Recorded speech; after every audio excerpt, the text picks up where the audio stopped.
For over 200 years, Mary Shelley's Frankenstein has ignited the imagination of readers all across the world.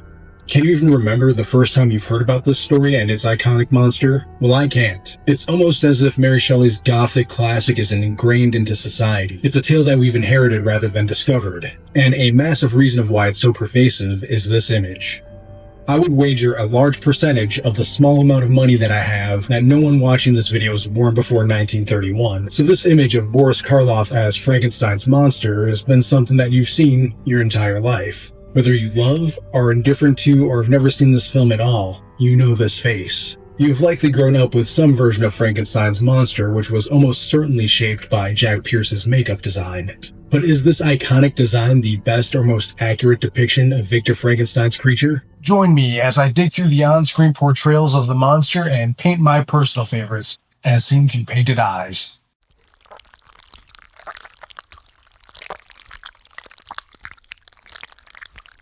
Congratulations! You have clicked on one of the increasingly rare videos here on YouTube that has not been written or narrated by AI. If you like videos and art that is made by humans, please consider liking and subscribing to my channel. And please excuse my sloppy diction and occasional run-on sentences. While Boris Karloff's turn as Frankenstein's monster is the most recognizable, it isn't actually the first on film.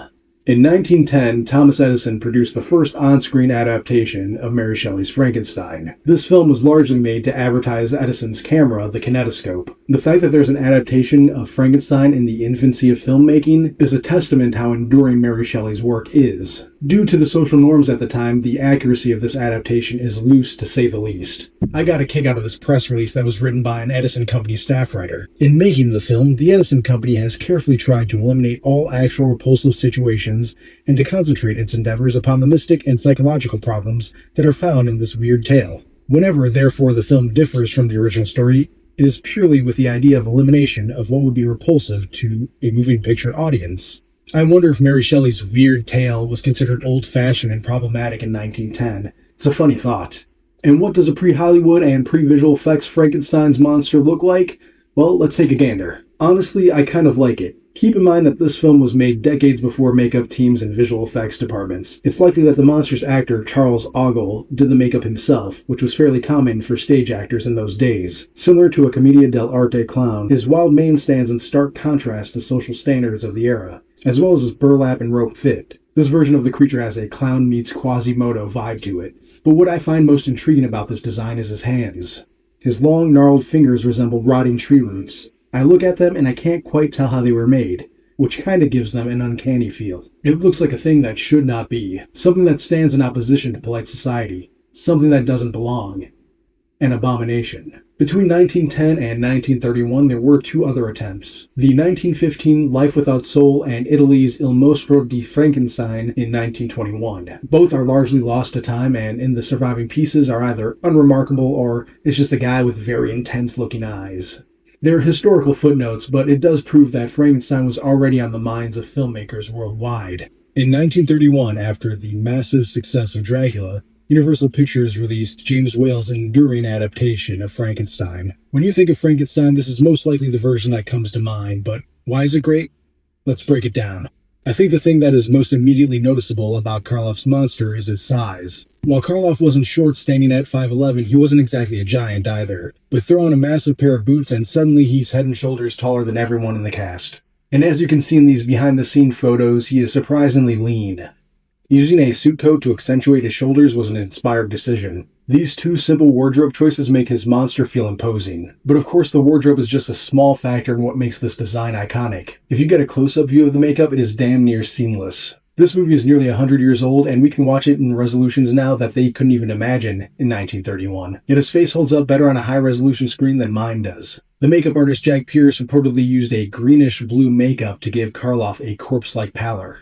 This is a black and white film, of course, so we don't see that color on the screen, but it did appear on posters that advertised the film's release. The neck bolts, the steel clamps, the stitches signifies that this is a monster that was born out of science, which wasn't present in older adaptations but would become a staple in future designs. All of those design decisions contribute to what is one of the most iconic on-screen characters of all time. But I would argue that there is one characteristic among many that make this version of Frankenstein's monster legendary, and that is his flat head. One aspect of any great monster design is its silhouette. When people can pick out who your character is just based off of seeing their silhouette, you've hit gold. Who's that horror icon? The flathead puts this character into the what the fuck is that category. We see a tall silhouette, that's just a tall man. We see broad shoulders, that's just a tall, wide man. We see the big boots, that's just a big, tall, wide man. We see the flathead, what the fuck is that? That's not right, that's different. The flathead places us into the realm of the uncanny and does more for this design than any other choice. Karloff reprised this role in 2 other films, in The Bride of Frankenstein and The Son of Frankenstein. These sequels are both great and well worth the watch, with The Bride of Frankenstein being the best in the series in my opinion. His design is largely the same in Bride, but his clothes are dirtier and tattered. And in Son of Frankenstein, he wears this cool,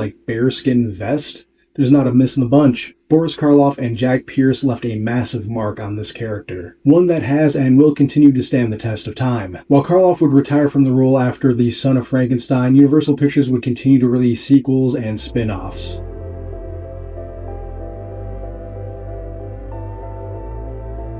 Lon Chaney Jr. plays the monster in The Ghost of Frankenstein. The makeup looks fine, but I think that Lon Chaney Jr.'s face is just not well suited for this character. I think Glenn Strange's monster looks a little bit better with his sunken-in cheeks. He took the role in 3 films, including Abbott and Costello Meets Frankenstein. And of course there was that time when Dracula himself, Bela Lugosi, played the monster in Frankenstein Meets the Wolfman. And in my opinion, this version is awful. Bela Lugosi is just not well suited, his face is all wrong, and he looks like he's constipated throughout the movie. There are countless examples of the Pierce Karloff version of the monster used in pop culture. For most people, this is Frankenstein's monster, but is it Mary Shelley's monster? Well, if we go by the description that's in the book, you haven't read the book, you hack.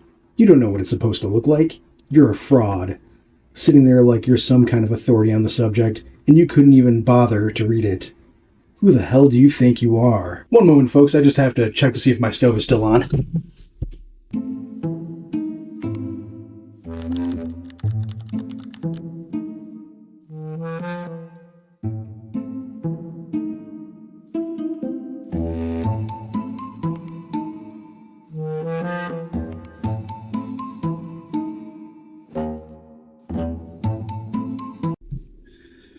As a longtime fan of Mary Shelley's text, I can safely say that Boris Karloff's depiction of the monster isn't exactly in line with the character in the book. His yellow skin scarcely covered the work of muscles and arteries beneath. His hair was of a lustrous black and flowing, his teeth of a pearly whiteness, but these luxuriances only formed a more horrid contrast with his watery eyes that seemed almost of the same color as the dun-white sockets in which they were set, his shriveled complexion and straight black lips. Has any on-screen depiction of Frankenstein's monster captured Mary Shelley's original vision? And let's talk about the Frankenstein adaptations that were released after Universal Pictures classics. The first notable version comes from a TV show called Tales of Tomorrow. Notable because Lon Chaney Jr. once again appears as the monster, but this time he looks completely different. I actually like this look. It is completely different from the Karloff-esque version he played in Ghost of Frankenstein. We get the classic metal clamps that hold his head together, but this version has some gnarly veins that cover up the top of his head and reach down his cheeks. It doesn't have what it takes to make an iconic designs, but it's pretty good for 1950s television. In 1957, we have perhaps the second most iconic adaptation of Frankenstein's monster in Hammer Films' The Curse of Frankenstein. I love this version of the monster. Just like Karloff, Christopher Lee's face just lends itself to monster makeup. While he doesn't have the flat-top skull, the mop of black hair creates a similar effect. The black pea coat and pants give this monster a simple but striking appearance. The quality of the makeup, however, hasn't held up to modern high-resolution standards. You can see where the scar applications meet his skin.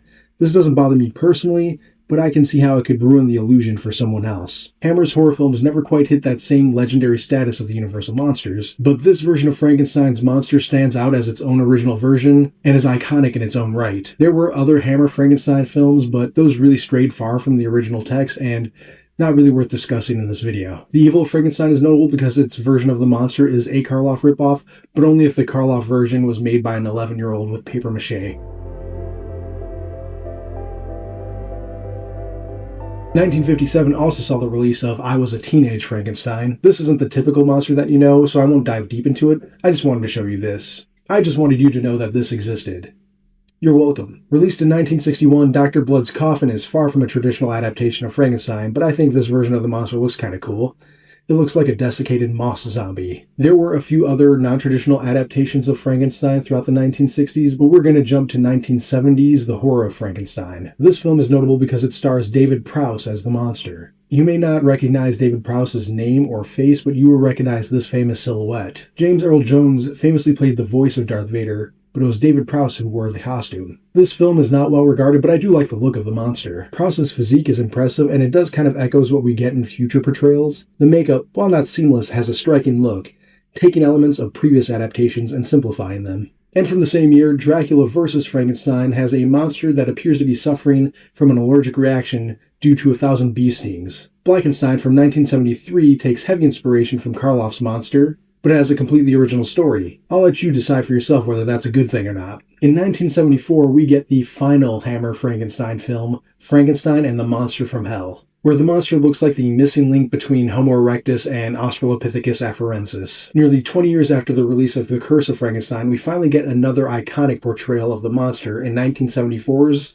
Young Frankenstein. While there had been some interesting spins on the monster throughout the 60s and 70s, none of them had the staying power that Mel Brooks achieved with his parody masterpiece. Peter Boyle appears large and physically imposing in this role, yet his bald head and soft face makes his monster a bit more endearing. This film can be seen as an unofficial sequel to the 1931 classic. We follow the great-grandson of Victor Frankenstein. Frederick Frankenstein, played by Gene Wilder, attempts to distance himself from his ancestors' experiments, but eventually he gets sucked down the same rabbit hole. This portrayal sheds any pretense of horror and goes straight for silly fun. While this monster doesn't look particularly cool, Peter Boyle's performance is hilarious. It's now been over 50 years since its release, and it still holds up, which you can't say about a lot of comedies. While the 1980s were a legendary decade for horror films, it is surprisingly light on Frankenstein adaptations. But there are a couple of versions of the monster that are worth taking a look at. The monster in 1984's Frankenstein's Great Aunt Tilly looks like if an Amish man played bass for the Ramones. Clancy Brown's turn as Victor, the monster in 1985's The Bride, is a subtle but effective look. It would have been nice to have Clancy Brown play the monster in a more traditional Frankenstein adaptation. Like Karloff, he has a great face that lends itself to the character. Jeff Goldblum encounters the monster in Transylvania 65000.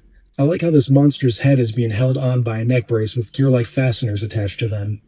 Monster Squad, released in 1987, has one of the most visually impressive versions of Frankenstein's monster. While it is a riff on Karloff's monster, it has the great horror makeup artistry that the 80s were known for. And once again, actor Tom Noonan just naturally has a great face for this character. Mary Shelley's Frankenstein is a staple of British romantic literature, and it has been adapted into countless languages. So let's take a look at the films that have been released outside of the English-speaking world. And as always, we start in Italy. Italy has contributed several movies to the Frankenstein film canon, including the aforementioned Il Monstro di Frankenstein. In 1971, Lady Frankenstein had this thing in it.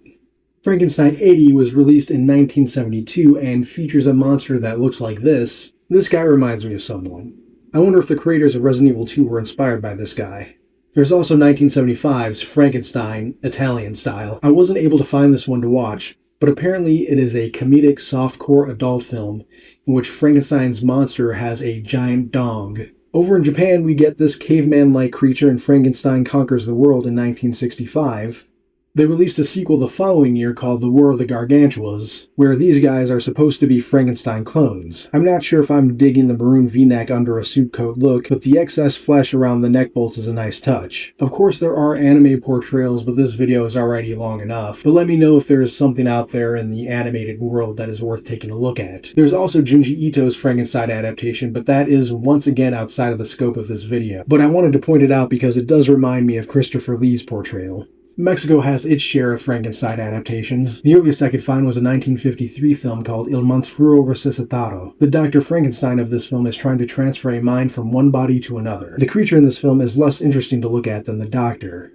The Doctor's goal is to transfer his mind to a more conventionally attractive body. This Karloff knockoff is from a 1961 film called Frankenstein el Vampiro y Campagna. From what I can gather, this film is like Mexico's answer to Evan Costello Meet Frankenstein. Is Santo contra la Hija de Frankenstein a traditional adaptation? Of course not, but neither are the other adaptations from Mexico, and that didn't stop me from talking about those either. There are several appearances of Mary Shelley's creature in films directed by Spanish directors, Jess Franco and Paul Naschy, the former of which directed the erotic rights of Frankenstein and features this disco ball version of the monster. I didn't get a chance to watch this one either, so I don't understand why he's silver, but having seen other Jess Franco films, I doubt they explain it. Howl of the Devil features Paul Naschy playing a knockoff version of Karloff's version of the monster. While there are no film adaptations of Frankenstein from China, there was a stage production that ran in 2022. And damn, this version of the monster looks great. The Swedish had a great take on the monster in 1977's The Terror of Frankenstein. I'm not going to be taking the low-hanging fruit and call this emo Frankenstein just because he has hair that hangs in front of his face. While the description of the monster is scant in the book, long black hair is one of the few features that are explicitly stated. This film is perhaps the most book accurate of all of them and is worth watching in my opinion, despite its low budget.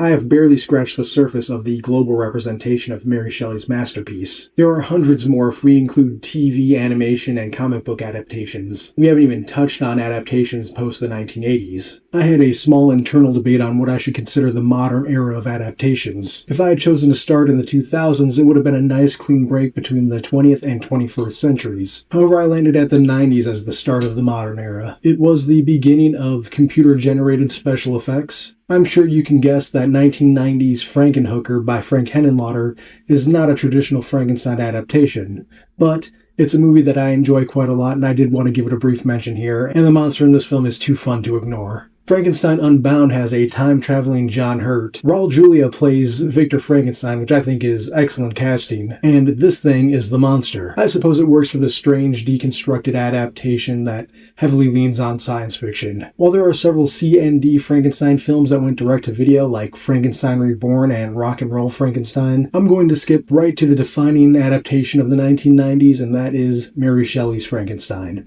The screenplay was adapted by Steph Lady and Frank Darabont, directed by Kenneth Branagh. It stars Robert De Niro, Helena Bonham Carter, and Kenneth Branagh. I was around 8 years old when this was released, and even then, I do remember that this movie was kind of trashed in media. Without ever seeing it, I had a bad impression of it, and so when I watched it for the first time for this video, I was surprised that I was kind of blown away by it. I fucking loved it. I think it helps that I read the book for the first time before watching this. As far as adaptations go, this is one of the most accurate. Most of the other adaptations riff on the idea of a mad doctor creating new life and miss the finer points of the story. This movie hits most of the major ideas of the story in its 2-hour runtime. People who want more fantastical elements to the monster design may be disappointed with Robert De Niro's portrayal, but there are many aspects to it that I really appreciate, so let's get into it. When we first see this version of the monster, his skin is wet and appears to be loosely attached. He has no control over his motor function as he flops around the lab floor like an overgrown newborn.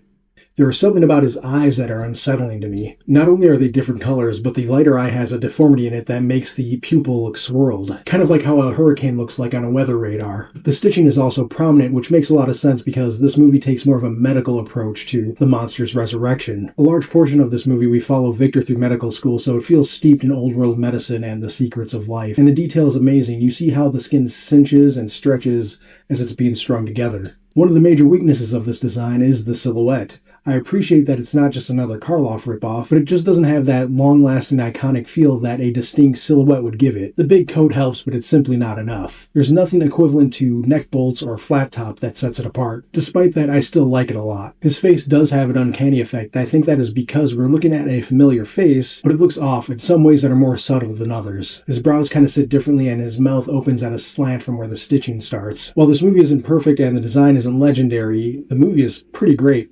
I don't understand all the hate it's gotten over the years.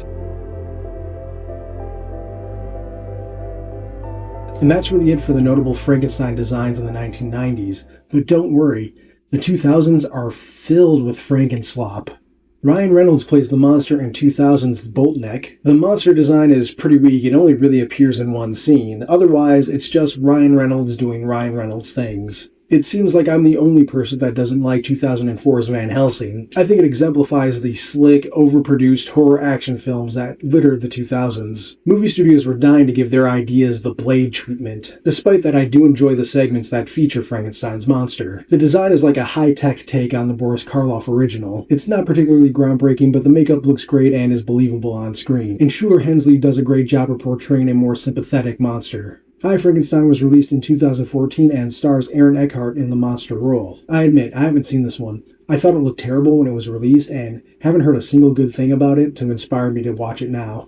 I actually think Eckhart would be a good choice for a more traditional story, but in this movie it just looks like Aaron Eckhart but with more scars. It's like somewhere between Frankenstein and Two-Face. Victor Frankenstein is an interesting movie that I don't think I like very much. It has a little bit of that slick 2000s horror feel to it without having a single shred of horror in it. It's weird, but I do appreciate that it's trying to do its own thing. I have mixed feelings about this monster. It has like a chiseled stone face. It gives a little bit of the Karloff feel without being an exact copy, but there's just not a lot to it. They could have done something more interesting with its body or given it a more snappy wardrobe. Something. It just kind of there. Lisa Frankenstein isn't a movie I should cover here. It in no way reflects Mary Shelley's book, but I do like the pun portmanteau name. Punmanteau. And I like how Cole Sprouse's monster looks like when he's freshly risen from the grave. It looks like he's something from Tim Burton's Wet Dreams. Let's discuss 2025's Frankenstein. I love Guillermo del Toro's Frankenstein. I know that there are plenty of complaints to throw around, and I do have a few of my own. My main issue is that the monster is completely sympathetic. He is framed as purely the victim of Victor's abuse. We don't get a scene where he kills young William Frankenstein. Something like that would have gone a long way to increase the tension between monster and creator. And while I do generally enjoy Oscar Isaacs, I feel like his accent was off somehow. I couldn't really describe why, but it just seemed kind of weird to me. Issues aside, I am a visual artist first and foremost, and what compels me the most about this film is its art direction. The set design and wardrobe are meticulously curated. Guillermo del Toro is a master of creating beautiful Gothic worlds. His interpretation of Shelley's work is grandiose and perfectly fits the spirit of the Romantic era in which this story was originally written in. This was the first time I've seen Jacob Elordi in anything, and I think he does a great job for this version of the monster. We mostly see him as a childlike creature trying to understand the world around him. There are a few moments where the monster does get a bit more aggressive, but since this movie wants you to be sympathetic to it, it doesn't go too far, which is a bit of a disappointment to me. Matt Hill's makeup design is fairly accurate to its description in the book. Elordi's monster is tall, he has long dark hair, and despite being a reanimated corpse, is beautiful. They did take the patchwork skin approach that many interpretations do. They not only made the patches of skin different colors, but they also made them different thicknesses, which I think was a cool approach. There isn't a single standout element that makes this monster entirely unique, but I think Elordi's height and attractiveness does serve that purpose. The coat and hood adds to his appearance and makes him appear more threatening, despite this creature's more gentle nature. I do think it's a really good design overall. Thank you for checking out this video. This one took forever to come out. I originally started recording this in January. I wasn't really happy with the results of the recording and my initial round of editing. It just sat for months and months and months until I realized that I've been sitting on a few paintings that I want to show the world. And I just sat down, buckled in, and went through the editing, recorded some new segments, and made sure that I could make this the best video that I could. So I appreciate all your likes and comments, and if you feel like it's worth sharing, please do that as well. I just do this on the side for fun in addition to all the other painting that I do and in addition to my actual work. So it is greatly appreciated that you could help out in any way possible. I would like to know what you think about my paintings. I really do love how the Boris Karloff Frankenstein turned out. And just in general, let me know what your thoughts on the history of Frankenstein. So, thanks. That was a really awkward way to end all of this.